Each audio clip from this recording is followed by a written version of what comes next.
Hey you guys, welcome back to Rebuilding in Recovery. My name is Tracy. I am a recovering heroin addict and a therapist, and Rebuilding in Recovery is where I share my recovery stories and tips to help you build a happy, successful life after addiction.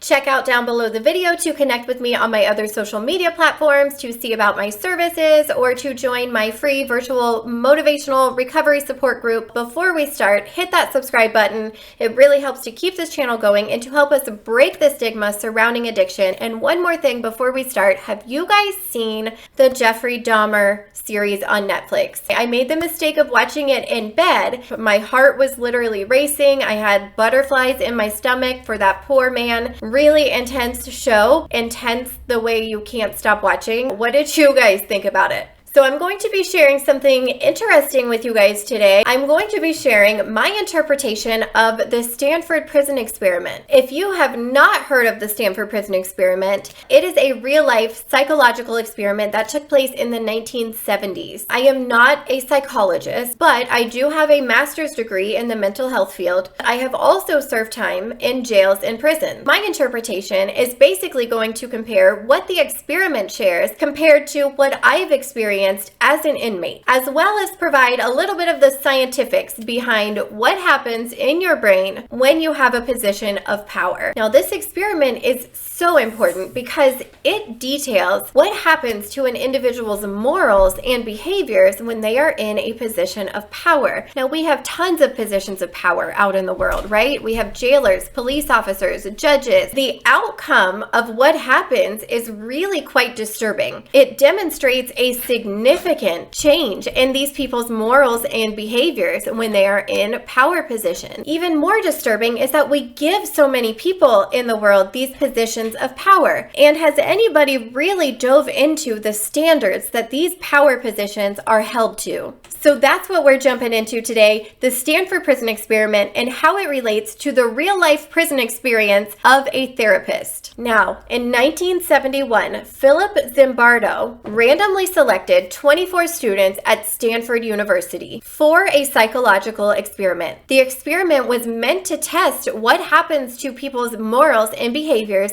when they are in positions of power. The 24 students were divided into guards and prisoners, and the prisoners were legitimately arrested out in the community. They were then strip searched, given prison numbers and uniforms, and put into a locked cell in the basement of Jordan Hall. Prior to the experiment, the students were asked, if you're selected to be a guard, what type of guard will you be? And most of the students said that they intended to treat the others with respect. They intended to treat others the way that they would want to be treated, and that they would not want to be those guards that they see on TV. And they all knew at this point that they could be chosen for either position, prisoner or guard. But by the second day, it was clear that those intentions were not seen through. By the second day, the experiment had escalated to uncontrollable levels. Originally set to last 1 to 2 weeks, the experiment was shut down after only 6 days. It did not take long for the guards to voluntarily start to treat the inmates not so well. They began having them do degrading tasks,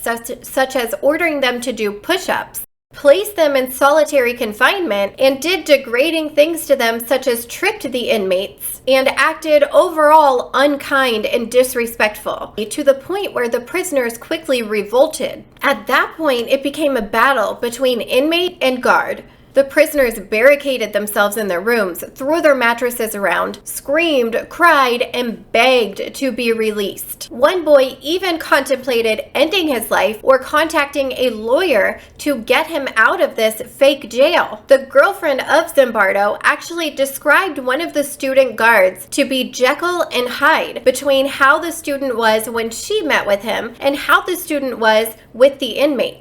They were acting polar opposite that they said that they intended to act at the beginning of the experiment. On day 6 of the experiment, Zimbardo's girlfriend witnessed what was going on, and at that point, she demanded that Zimbardo stop the experiment or she threatened to break up with him. After some sincere thinking, Zimbardo decided to end the experiment early. So what made these men act completely opposite than they said that they would act as guards in the beginning of the experiment? The answer is the precedence of power. Now, I myself am a mental health therapist that has spent a year of my life behind bars in jails and prison. If I were to consider the way that the guards treated us in jail and prison in relation to the Stanford Prison Experiment, I would have to say that I agree with the experiment. I agree that the precedence of power creates significant changes in a human being's morals and behaviors. Let's just take a look at some of the treatment that I've witnessed from guards in county jails and in prison. Number 1, after an hours-long bus ride during the transport to prison, an elderly inmate asked the guards to use the restroom. The guards denied her the restroom, yelled at her, and forced her to sit back down in her seat. That refusal to use the restroom resulted in that elderly inmate peeing in her pants. I don't think that it gets much more degrading than that. At one point in the county jail, a guard was walking by my cell and I asked her, I said, "Ma'am, what time is it?" I heard her respond and I said, "I'm sorry, I didn't hear you." And she said, "I wasn't talking to you. I never got the time." Number 3, once in county jail, I was in there with a pregnant inmate. She once pushed the button to contact the guards saying that she had cramps and was afraid that she might be in labor. The guards came in about 10 minutes later with gloves and towels as if they were prepared to deliver the baby.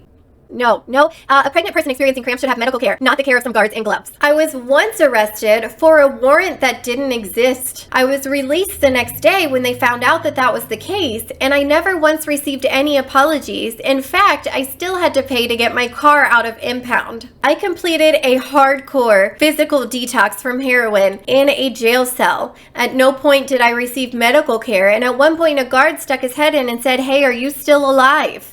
There have also been many other cases listed in the media of people who experienced alcohol withdrawals in county jails and actually died as a result of the neglect. The jail commander once got on the button and said, "Good morning, ladies." Oh wait, you're not ladies. When you go to intake in prison, they then have the right to see you naked, yell at you as they please, starve you, give you insufficient hygiene, and let male guards see you naked and using the restroom. There are many times in jails or prisons that you are denied basic human rights, such as showering or contacting the outside world. The jail commander at my local county jail was actually discharged after he hit a mentally ill inmate that was strapped to a chair. I think that it is very clear that we can easily identify countless acts of abuse of power. So here's the thing. If we have tons of people out in our community that hold positions of power, and these tons of people are abusing their positions of power every single day, what can we do to help this? Here is what I think that everyone that holds a position of power should have as a job requirement.